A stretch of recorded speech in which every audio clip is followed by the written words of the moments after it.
Today's episode is brought to you by Whitney Manny. Whitney Manny is a ready-to-wear fashion and textile designer inspired by the aesthetics of street art and cultural movements. Through her independent fashion label, Whitney designs bold fabrics to create wearables, including accessories that embody color, pattern, and texture. Visit whitneymanny.com to learn more and use offer code WMPOD to save $10 off your order of $50 or more. Thank you so much, Whitney. And now, here's the show.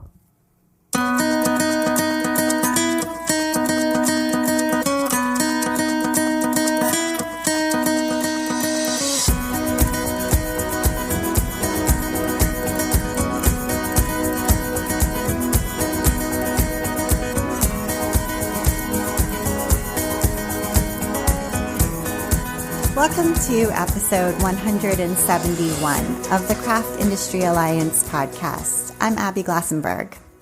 Craft Industry Alliance is a community for craft professionals where you can strengthen your creative business, stay up to date on industry news, and build connections within our supportive trade association. Check it out at craftindustyalliance.org. Today on the show, we're talking about building a business in rug hooking with my guest, Amy Oxford. Amy is the owner of the Oxford Company in Cornwall, Vermont. She's been making punch needle style hooked rugs since 1982, when she worked as an at-home rug hooker for McAdoo Rugs, a cottage industry in North Bennington, Vermont. She worked as a traveling rug hooking instructor for 26 years and also started a teacher certification program. After developing carpal tunnel syndrome and tendonitis, Amy worked with an engineer to develop her own ergonomic rug making tool, the Oxford Punch Needle, which is now celebrating its 25th anniversary. In 2013, Amy settled down and started her own school, the Oxford Rug Hooking School in Cornwall, in a 200-year-old farmhouse. Her work includes everything from dollhouse rugs to a room-sized rug and a stair runner. She's the author of 6 books on rug hooking, including her latest, Punch Needle Rug Hooking, your complete resource to learn and love the craft, which will be released in the fall of this year by Schiffer Publishing. She lives in an off-the-grid wind and solar-powered home in Cornwall, Vermont. Amy Oxford, welcome. Thank you. It's a pleasure to be here. Yeah, I'm so excited to talk with you and to hear about your really long and interesting and winding career. It's been so interesting to do some research about you. And so I'm so excited to talk with you. And I know you were born in Long Island. You're not a native Vermonter. So tell us a little bit about where you grew up. And I know you also spent some time in your childhood in England. Yes, I was born in Long Island. And when I was 12, my family moved to London, England, and I lived there from when I was 12 to 18, from 72 to 76. And what did your parents do for work? My stepfather was a businessman and went over with his company, and my mom stayed at home as an American. In Britain, she wasn't allowed to work. She couldn't even volunteer according to her visa. Okay, so did you do creative things as a kid? Were you artistic and interested in creativity? Oh, yes. I've always loved to sew, and my mom taught me needlepoint at a young age. I was born with an eye condition, nothing serious, but a lazy eye, and I had to have eye surgery twice and patch my good eye to make my lazy eye stronger. And one thing that I had to do was to thread teeny seed beads with just my lazy eye. And I found I just loved the quietness of sitting and creating by myself. I did a lot of jewelry making as I got older. My senior year in high school, I got an independent study project and made a quilt. So I've always really loved making things. Nice. And so when you went off to college, did you want to become an artist, or did you study something different? I didn't really know what I wanted to do. I went to Bennington, and they offered so many things there. I was able to, you know, study art and drawing and sculpture and pottery, but also environmental studies, religious studies, dance, choreography. I just wanted to try everything I could. I played the flute and took voice lessons. It was an amazing opportunity to try everything. And after 2 years, I really wanted to learn to weave. So I left and taught myself to weave and worked making different things and selling them at our local state craft center. Now, if I'd known that you could go back to school to somewhere like RISD where I could have studied weaving, I would have just been in heaven. But I did take a month-long class at the Northern Vermont School of Fiber Arts, and I just loved it. And I've known I wanted to be a professional craftsperson since high school. I just wasn't quite sure what I wanted to do. Okay, so you were weaving and enjoying that. And I'm wondering how you first came across punch needle rugs, because clearly this has been like a career-long love affair with punch needle rugs, and you've made that your home. But so how did you first see one, and like what did you think when you first came across them? Well, I saw them as a child and loved them, but my best friends at Bennington College were friends I met by accident. I answered an ad on the college bulletin board for a babysitter. Everything I owned when I moved back to America was accidentally sent to Tehran. Oh my gosh. I got an Iranian woman's 2 trunks, and she somehow got mine. So I arrived in America with nothing, just a little overnight bag. And I was so homesick and so adrift that, nobody goes to college to be a babysitter, but I answered the ad, and it turned out to be Cynthia and Preston McAdoo. And Preston at the time was a car mechanic. He was a painter, and after several years, he took over his parents' rug hooking business, McAdoo Rugs, and I saw his first prototype rug and just completely fell in love with it. It was so beautiful. It had everything I loved about weaving, the texture and the yarn and the fiber and the colors, but I could draw, and I loved to draw. So I asked for a job right away, and they hired me as one of their rug makers, and we made the rugs in our own homes, and I've been doing it ever since. So you essentially needed a job as a babysitter and then answered an ad randomly and were hired by a company by a family whose family business owned a rug hooking company. That's correct, but I didn't know any of that. It's amazing how one little decision, one little decision can just change your whole life. And we became very good friends, before they took over the business, and their family. So just tell us a little bit, because the McAdoo family business is also sort of plays an important role in American rug hooking anyway. So can you just tell us very briefly what their business was, just so that people kind of know? Yes. Well, Cynthia and Preston McAdoo were sailors, and they were sailing up the coast of Maine, and they pulled went ashore, and Mrs. McAdoo saw some women selling hooked rugs on the side of the road, and she said that they weren't very attractive rugs, and that she thought if they had something more beautiful to sell, they could do so much better. And it was quite a poor area, and so she went home she learned to make hook rugs, learned to dye yarn. She was a very creative and talented, gifted artist, and she designed rugs, made kits, put them all in her station wagon, and drove back up to Maine and slowly found people who wanted to make these rugs. So it was started to give jobs to an underemployed area in Maine to help people. Wow. Right. Okay. And so that was their family business that you ended up working for. Yeah. Yep. So Cynthia and Preston's son, Preston, took it over, and his wife, coincidentally, is also named Cynthia. So okay.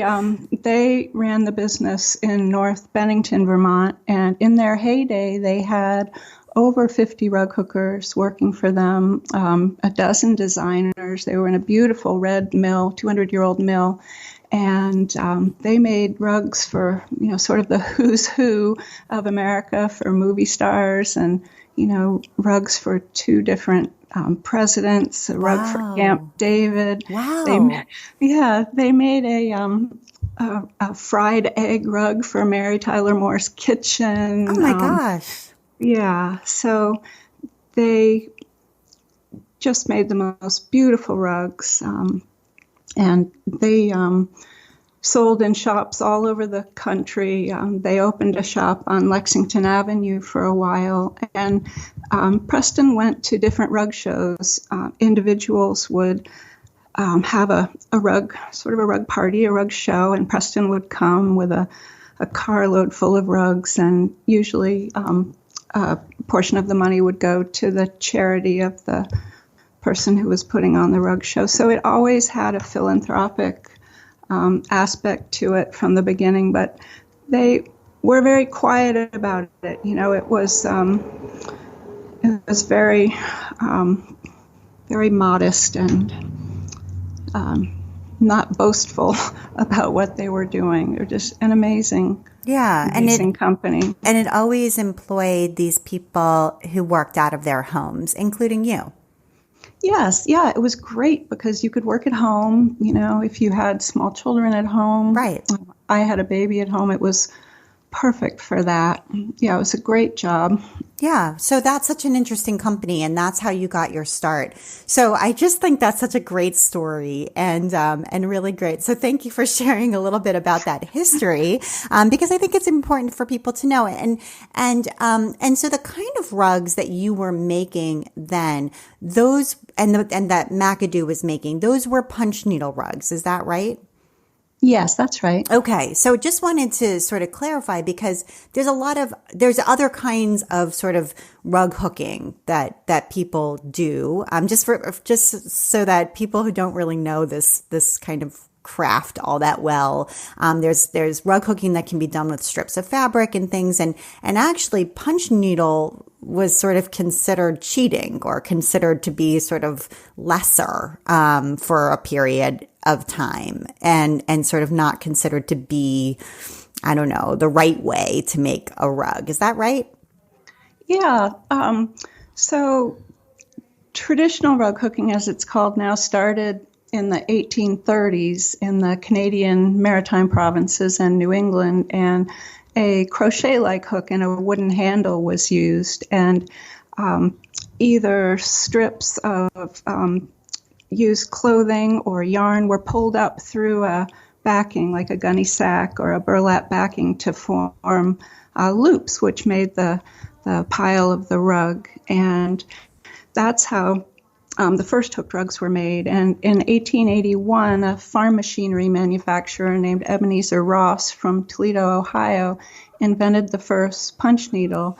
So here was Mr. Ross post-industrial revolution, trying to find a mechanical tool to get the same result. So the first punch needle actually, instead of pulling up loops with a hook, punched down loops with this tool. And it's fascinating because there have been over 100 different punch needles since then, all with different ways of trying to figure out how to push a loop, and the first one had coils and springs and, levers, and now they've gotten much more simplified, so they're just a wooden handle with a channel in it and a metal needle. So there's been a long history of trying to make a better mousetrap, so to speak. Right. And yours is in that history. Your tool is a part of that history. Okay. So people understand that. And I know, and we're going to talk a little bit about your teaching, career and how that began. But I understand that when you started to teach or to give presentations and things, that there was even a time when some of like the older women, that you went to teach, or give a presentation to, like, boycotted your presentation because you were giving a presentation about punch needle where they were like more traditional rug hookers and they kind of were snobby about that or looked down on punch needle. Yeah, well, punch needle, it just wasn't known. Traditional rug hooking is what everyone knew. When I first advertised in Rug Hooking Magazine in '85, I was told that less than 8% of their readership were punch. So it wasn't known, and it had a bad reputation for being ugly with, ugly designs with bad materials and, synthetic yarn. And so I kind of made it my mission to give it some respect. And I was thwarted on a sort of a regular basis, but it really didn't bother me because I had only seen the gorgeous McAdoo rugs, and so I could hold my head high. And it's so exciting because it's come such a long way and now gets the respect that it deserves. Right. And I think it really shows that, if you use good materials and you have sophisticated design, then whatever you're doing can be elevated. That's exactly how I feel, Abby. Yes. Yeah, that's 100% true. So, okay. So you began, teaching, and let's talk a little bit about how that happened, because it seems as though you were kind of pushed into it and it wasn't really something that you were like, I'm a teacher. You were sort of, they needed somebody to do it and nobody wanted to raise their hand. And so you sort of ended up doing it. That's exactly what happened. McAdoo Rugs got asked to teach a class at the Vermont State Crafts Center in Middlebury, and that was closer to me than anyone else, and no one wanted to go, especially me, but they said, you have to go, you live the closest. So I went. And what happens when you got there?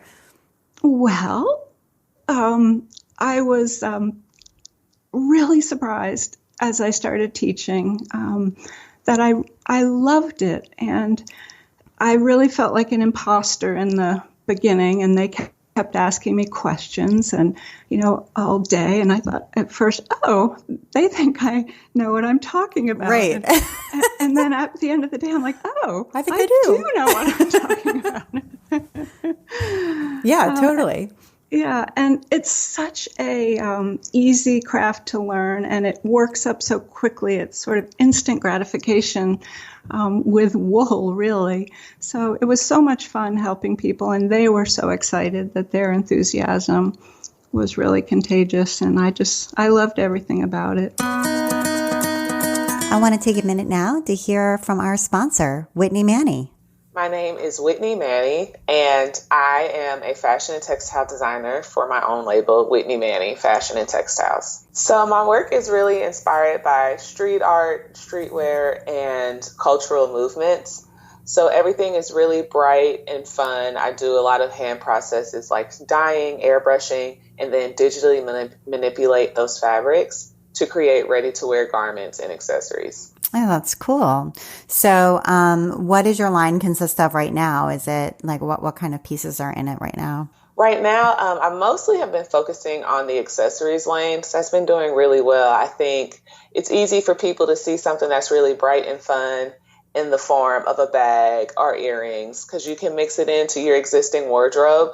Right now, I am working on a collection that I hope to have up by fall. Wonderful. What's like your favorite piece that you've ever made?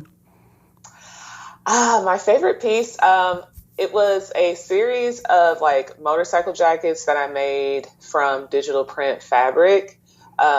And they were convertible. So each jacket had 12 separating zippers, and you could zip off different parts of the jacket and like mix and match the patterns. It was a lot of work, a lot of zippers, but I love it. Wow, that's super cool. And how did you learn how to create fashion and how to sew like this?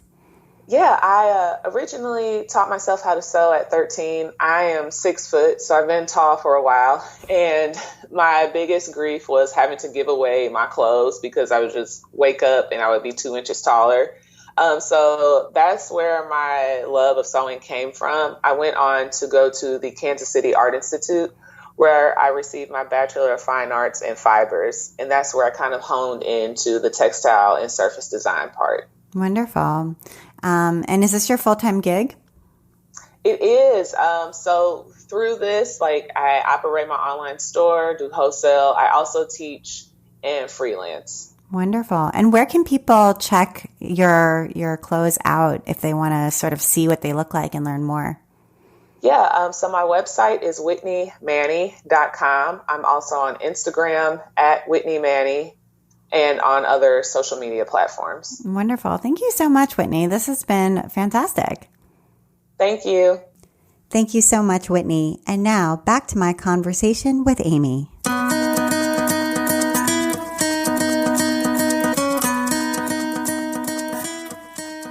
So with punch needle, essentially what you're doing is it's almost like you're painting, right? So you draw an outline, with a pen or a pencil or something like that on almost like a canvas sort of. And then you're just punching to kind of fill in that space. And if you do make a mistake, you can pull it out. Yes, it's the most forgiving craft I've ever done. It's really easy to pull out. And one of the things I love about it is that it's very painterly. Every other fiber art I'd done, whether it was needlepoint, knitting, counted cross stitch, weaving, to get a curved line, you're working on a grid and you'd have to go up, over, up, over, up, over to get a curve.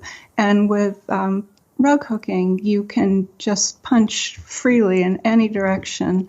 So it's a very fluid design. Right. So after you did that one class, did you then start teaching more regularly, or did you seek out more teaching gigs after that? Sort of how did you build your teaching career after that? Well, what I did was I wound up getting divorced, and I needed a way to support myself, and I decided to start a punch needle rug hooking business, selling supplies and kits and making custom rugs, doing commission work. When I started teaching, I realized that there were only 5 places teaching punch needle rug hooking in the whole country, and there was only one store, the George Wells Ruggery in Long Island, New York, that was selling supplies. So I bit the bullet and took out a loan and started my own punch needle business, and that involved teaching. I went to Preston McAdoo before I did that, sort of to get his blessings, and they weren't selling supplies or kits at the time. And I'll never forget, he was so sweet. He said, you come on down. We'll tell you everything you need to know, where to get monk's cloth, where to get the best scissors, where to get yarn, 100 pounds at a time and that kind of thing. And that's really the spirit of our rug hooking community, and the spirit that I've tried to pass on is one of sharing That was knowledge. Incredibly generous of them to be not to be sort of, kind of protective of that information. And so that was Red Clover Rugs, correct? That was that business? that was Red Clover Rugs, and that was in 1985. Okay. And that was a mail order business, and also, and did you have like a brick and mortar retail shop as well? It started in a little room in my house in Moncton, and after that, I bought a house in Bristol, and my daughter and I lived there. We lived upstairs, and the rug shop was downstairs where I taught and sold our supplies, and the rule was that no rugs were allowed upstairs. Got it. So Red Clover Rugs was there, and then I moved to Middlebury. I had a chance to be resident artist at the State Craft Center I keep mentioning, Frog Hollow. So I moved there, and that was really exciting. Nice. Okay. And so you did a lot of teaching there, and that's kind of another way that you sort of built your teaching career. Yes. I taught there, and from the very beginning, I taught at a wonderful craft school, Fletcher Farm School for the Arts and Crafts in Ludlow, Vermont. And it's the oldest residential craft school in the country. One of the first trustees was Robert Frost, the poet. Oh, wow. So it's a wonderful school. So I taught there every summer for a couple of weeks and just had the best students.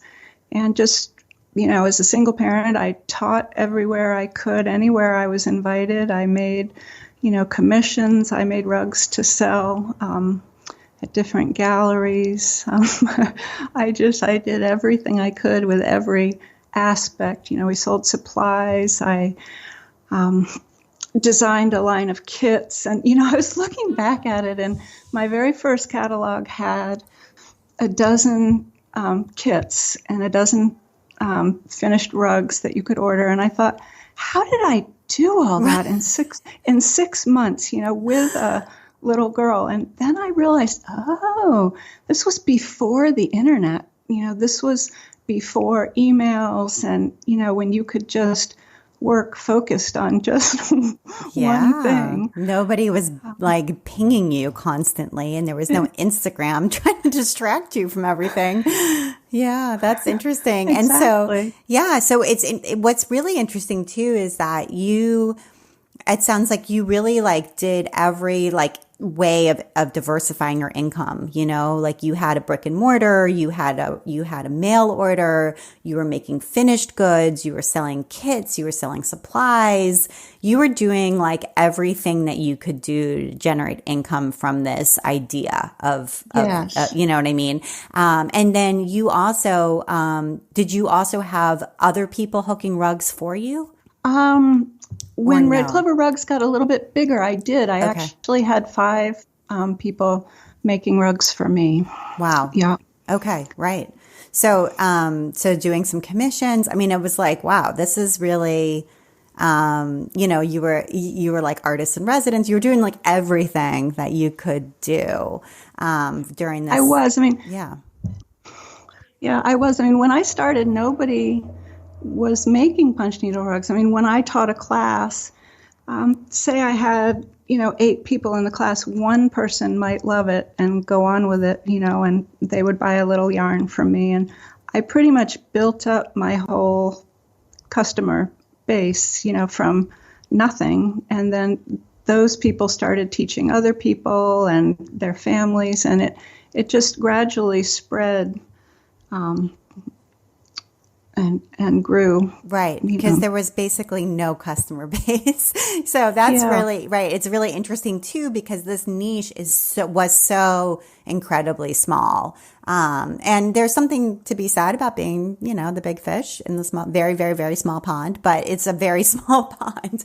So that's interesting. And then in 1995, you sold that business, Red Clover Rugs, to Barbara Benner, and she moved it to Oregon. To talk about that process, how did you connect with her? Was she a former student, or how did you go about that? Because so often I feel like in craft, people don't sell their businesses. They just are done, and then they just are done. They don't do anything with it. And I feel like that is really too bad.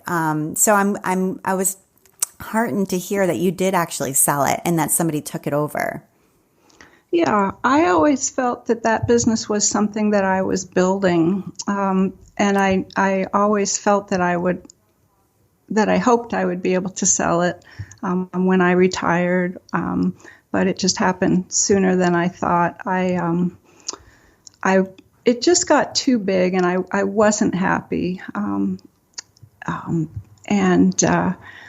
Barbara Benner was one of my students. She came and took my teacher certification course, and it was absolutely wonderful, really talented rug maker, terrific person. And I mentioned that I was interested in selling it, and she took it over. That's great. And let's talk a little bit about your certification, your teacher certification portion of what you do. So, and this is still something that it sounds like you're running. So, although during the pandemic, it's maybe on pause, but you created this this Oxford teacher certification system, and so how did you come up with that, and how does that work? Well, pretty much everything I've done has just been sort of with a lot of nerve, and false confidence, really. I mean, just to say, I'm going to start a teacher certification program. I did it because there just were so few people teaching, and I didn't know if anyone would come, but they did. And it's a week-long program, a 60-hour intensive program, and we go over everything you need to know, not only to be the best rug hooker you can be, but how to be the best teacher you can be, and also how to set up your own business, selling the supplies, and if you want to, making rugs for sale. And it was a chance to spread the craft and help people to create their own businesses if that's what they wanted to do. That's fantastic. So that started in 1994. Do you know how many people have gone through it so far? We have, at this point, 115 Oxford certified instructors in the U.S., Canada. We have an Oxford instructor in Germany, one in Ireland, one in Wales, and one in Nottingham, England. That's fantastic. Wow, that's really impressive. And talk about making that very, very small pond that we talked about bigger. That's the way to do it, So, and also just to give people those business skills too, to be able to make this into something that can support them. It's really wonderful. So, I'm admiring of that. So let's talk a little bit about the Oxford punch needle tool. So we referred earlier to the fact that this tool is one in a long history. And how did you come to create it? I know you had some physical strain with tendinitis and carpal tunnel. And so were you, just sort of dreaming of something different, or how did this come about? Well, so when you're making these rugs, a bigger rug takes hundreds and hundreds of hours. So you're sitting there punching away with this, repetitive motion, and you're holding the tool for such a long time, you can't help but thinking, oh, I wish it was this or it was that instead. And I had one with a plastic handle, and I thought, oh, I really wish it was wooden instead, because that would just feel so nice in your hand. And the tool I used had 2 holes to thread, and I thought, wouldn't it be nice just to have 1 hole to thread? And I have to push down and pull up with this tool. It's just a constant pushing down to make a loop and then pulling it back up. And I thought, boy, I really wish I had a bigger shelf to push down on. And I wish I had a bump in the middle to pull up on, because the tool I had was kind of like a pencil. So you just held it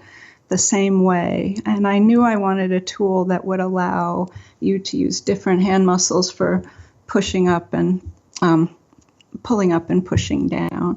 So you have a lot of time to think about, what would make it more comfortable.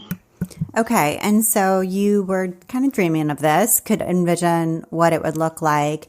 And then my understanding is that you kind of didn't keep this dream to yourself. You were, cause I think a lot of people would sort of secretly, start designing it or something like that and be pretty protective of the idea. But as you mentioned earlier, you really, were, in this community at McAdoo where people really shared information, and you enjoyed that and appreciated that. So did you share this idea with others?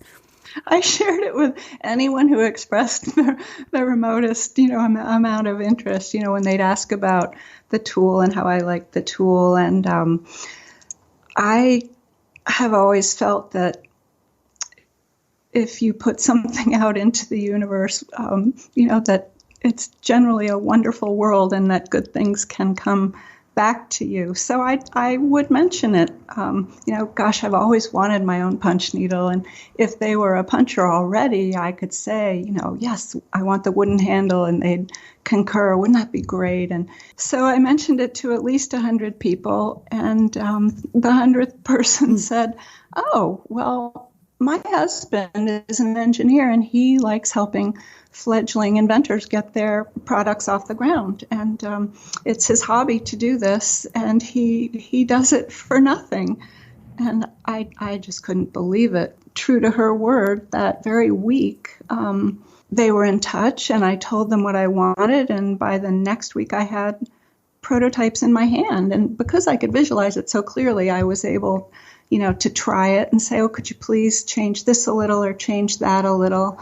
And we took the prototypes to McAdoo Rugs. We wound up with 2 favorites, and everyone tested them. And we voted on our favorite, and that became the Oxford Punch Needle. And one of them looked like a queen chess piece and one like a king. Is that right? Yes, they did. That's right. That became their nicknames, the king and the queen. Okay. And the queen won. Yes, the queen won. All right. Okay. And so then once you had this, that's amazing. And once you had the queen, and it's got this wooden handle and then this metal shaft. How did you get them manufactured? Because it's one thing to get a prototype made. Somebody could maybe make that in a wood shop and a metal shop of some kind. But then to get them actually made, that's a different story altogether. Well, we were very lucky that part of what the engineer did was he was able to find us a wood turning mill that would make the handles for us, and he found a tool and die company for us that made the metal needles, and he knew that it should be electropolished stainless steel because that would, glide through the backing the best. So he helped to set that up, but my plan was always that we would assemble them ourselves. So we had those 2 basic parts and then tweaked them and did little things to them and glued them together. And we assembled them all ourselves. Okay. So the pieces are made at 2 different places in the U.S. and then they're shipped to you. And then you assemble them at your kitchen, or you did assemble them at your kitchen table for many years. Yes. Yep. We did indeed. Okay. And for how long did you assemble them at the kitchen table? We did that for 9 years. That's amazing. Okay. So for 9 years, you assembled them at the kitchen table and then shipped them out. And that I think that's really remarkable. And so, I would love to talk about Boku and about Aruna from Boku, if we could, because I think that she has had a real influence, interestingly, on the popularity of Punch Needle and also on the popularity of the Oxford Punch Needle in particular. And so, I mean, I know we were talking about Instagram as a distraction earlier, but I do think in some way Instagram has also been really fantastic, I would guess. So let's talk about what happened there. From your perspective. Just tell us that story. Well, I will never forget the day because it was the day my granddaughter was born 3 years ago, June 16th. And I got a very nice email from Aruna saying that she had just posted a short video using my punch needle and that it had been really popular and would I like to partner with her. And I didn't really know what that meant. I really didn't think about it much more because I was on the train at the time when I got the email and just wrote back and said, let me know what you have in mind. And I put it out of my mind. But when I got back to work on Monday, my employee, Heidi Whipple, looked at me and her face was stricken. And she said, we've gotten orders this morning from all over the country, and we might sell like one punch needle a day, and we got orders for 35. So that was big for us. Right. And the video went viral, and we basically sold out overnight. We sold a couple thousand punch needles overnight, and quickly made more and sold out another couple thousand overnight. And it was really exciting and also really flabbergasting and also really upsetting. I didn't know what to do. I called my daughter in tears and said, what are we going to do? Yeah.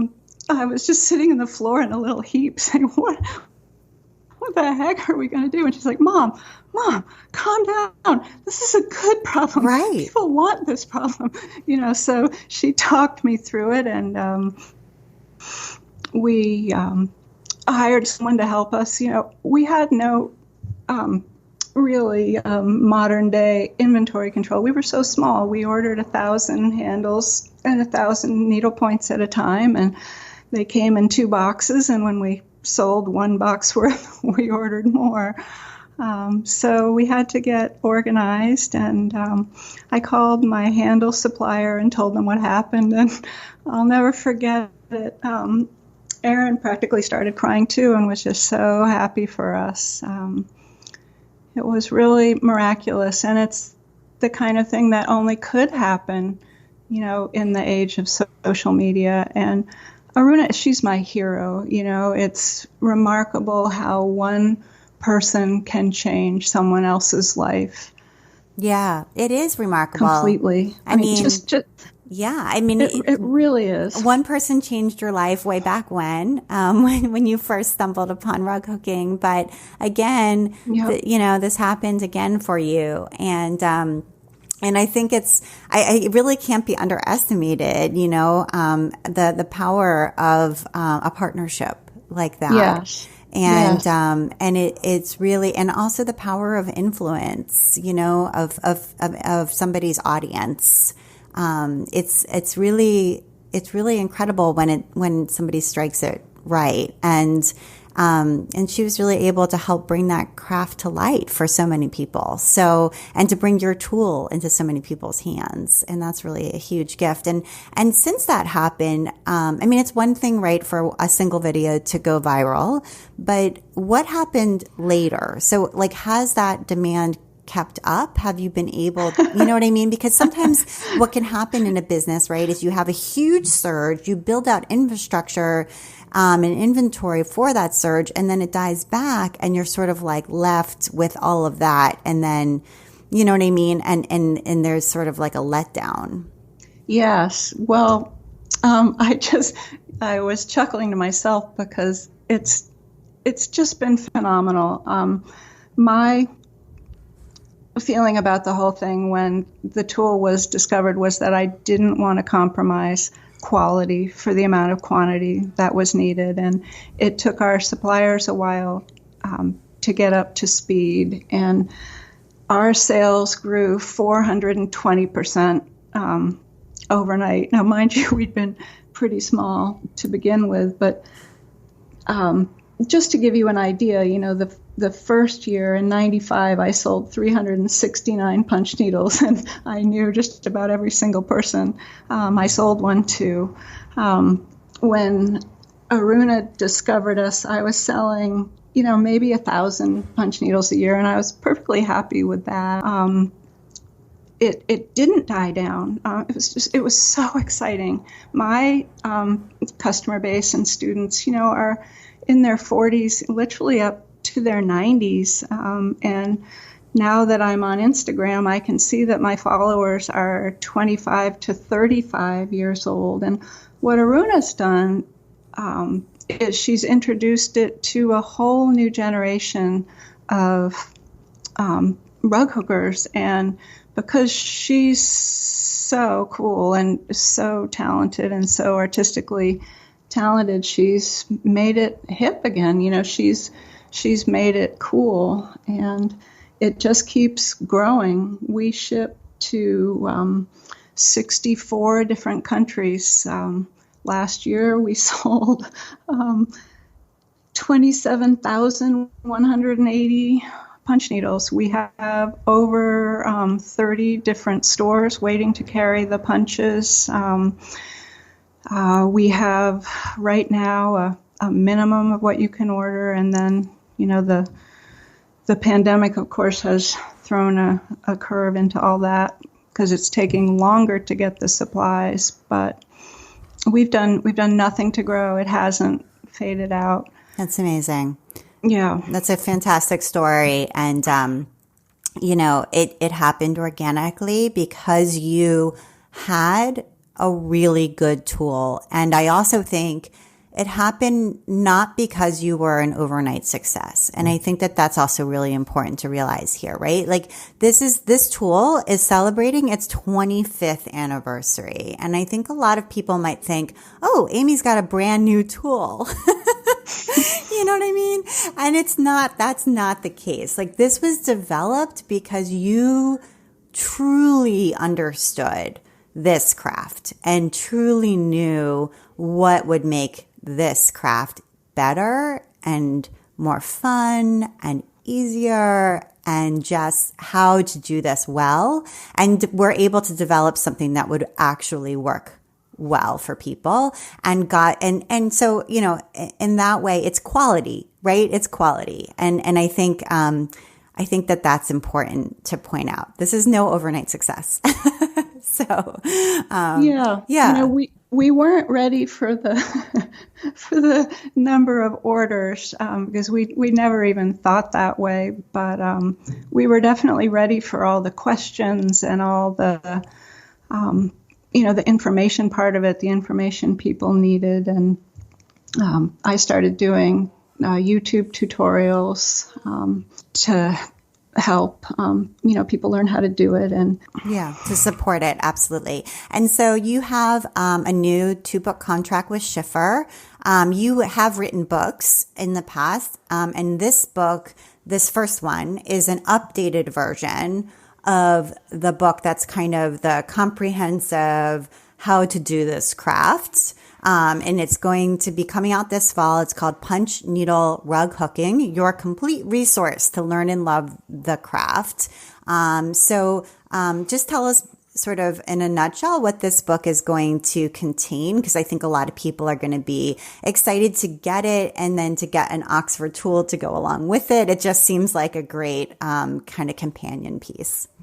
Sure. Yeah, I was thrilled to be asked. It's just a really exciting opportunity to present the craft in a new way for a new generation. And it starts with a quick guide, which is a little book within the book showing, in a nutshell, the basic things you need to know to get going. And then it's got different projects that you can try, starting with, a really easy, great beginner project, and then just working through slightly more advanced projects. And even if you don't want to make, any of the projects, you can just follow along with the pictures, to see, an easy and fun way to build a project. Wonderful. And then the second book is going to be more advanced techniques. Yes, I'm really excited about the second book. I'm working on that now, and there are so many things you can do with punch needle rug hooking that I'm really excited to share.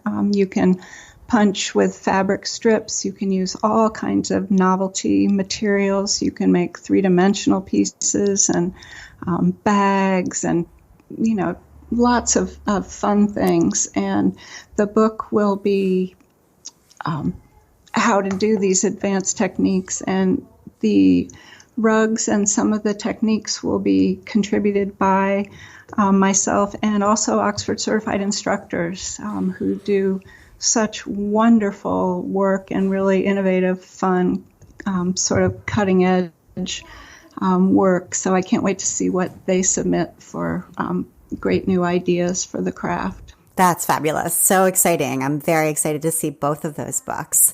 That's terrific. And before we get to your recommendations, I did want to mention that you ended up purchasing the McAdoo pattern library when that business closed. So that's pretty cool that you actually now own those and are putting those online. Yeah, I was really excited to get to do that. The McAdoos retired, and a couple bought the business, and sadly they had to close, and I was able to purchase all the patterns at auction, and there are over 1,000 patterns. So we've been going through them and cataloging them and getting ready to put more online a little bit at a time, gradually. Right. So I think that's wonderful too, because that sort of library of American folk art that they had, that treasure of you're preserving, and so I'm sure that they would have been really proud that you were the inheritor of their artwork. So that's wonderful that you're doing that. So yeah, and congratulations on the 25th anniversary of your own tool. That's great. Thank you. Yeah. So I want to get to your list. Thank you for sharing. You have so many neat stories, Amy. It's just great. I love it. But I do want to get to your recommendations. So I know we are going through such tumultuous times right now. And so your recommendations are very sort of calming and centering. And so the first one is working in your perennial garden. And I have to admit that I'm a pretty terrible gardener, but even I have been working in my garden recently and helping my daughter plant her own garden too. So tell us a little bit about what you've been doing. Oh, well, I had a friend help me make my perennial garden at home a little bit bigger and plant lots of new plants that she pulled out from her garden. It's just been wonderful because I don't even know what most of them are going to look like. So just being out and puttering every morning has been very calming. And I love gardening as a rug maker because it's very similar, getting a balanced design, putting a little of this color here and a little of that color there and getting textures, But the thing I love about gardening is, well, with a rug, when it's done, it's done. And with a garden, you design it and then it just takes off on its own. So that's true. Yeah. Good point. And during this virtual schooling, when we've been separated from our teachers, my daughter's teacher had us go to her house. She lives a little ways away from us. And each student got a time to come, so we would be separate. And she gave us 3 plants from her garden. And we got to bring them home. She wouldn't tell us what they were. They're mystery plants. She promised no invasive species. And so we planted them in our garden. And so they've been coming up. And one of them had a very beautiful purple flower. I have no idea what it was. Anyway, so they've been growing, and it's kind of fun that we have a little piece of her garden in our garden. So that's what's brought me into the garden recently. But what a lovely thing to do. I know. She's got a great teacher. So that's been good. And then you've been going on long walks with your dog. You have the kind of dog that I want to get if I can get a dog, which is a miniature long-haired Dachshund. That's exactly the kind of dog I want to get. Oh, yep. We've been going for lots of walks. Is it a boy or a girl? It's a girl named Lily. And the world is just so in turmoil right now. And it's just nice to be able to go out because nature really hasn't changed. That's exactly what I say. It's like you go outside and it's like the birds don't care. The birds are still like, yeah, we're fine. We're like, we're still birds.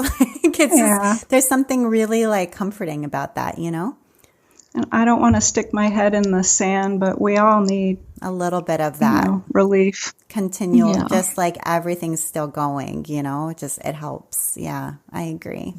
And then being reunited with your family, with your grandchildren, it sounds like you really have some comfort in that after the stay home order has lifted in Vermont. Yeah, that was the hardest part for me, and it was just so happy to get to see them again. They're 2 and 4. And, so. That's great. I know it was really hard for grandparents. It's been really hard. Yeah, that's great. Well, Amy, thank you so much for taking the time to be on the Craft Industry Alliance podcast. I really enjoyed talking with you. Well, thank you so much for inviting me. I really enjoyed talking to you too. And you've been listening to the Craft Industry Alliance podcast. I'm Abby Glassenberg. Today's episode was brought to you by Whitney Manny. Whitney Manny is a ready-to-wear fashion and textile designer inspired by the aesthetics of street art and cultural movements. Through her independent fashion label, Whitney designs bold fabrics to create wearables, including accessories, that embody color, pattern, and texture.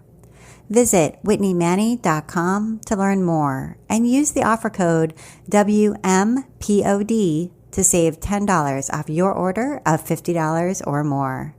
Thank you so much, Whitney. Craft Industry Alliance is a community for craft professionals. And when you become a member of Craft Industry Alliance, you get in-depth coverage of craft industry news, the opportunity to connect with fellow professionals for advice and support, and access to an educational library filled with ideas, tools, and resources to help you as you build your business. Join us at craftindustrｙalliance.org. Thank you so much, and I'll see you next time.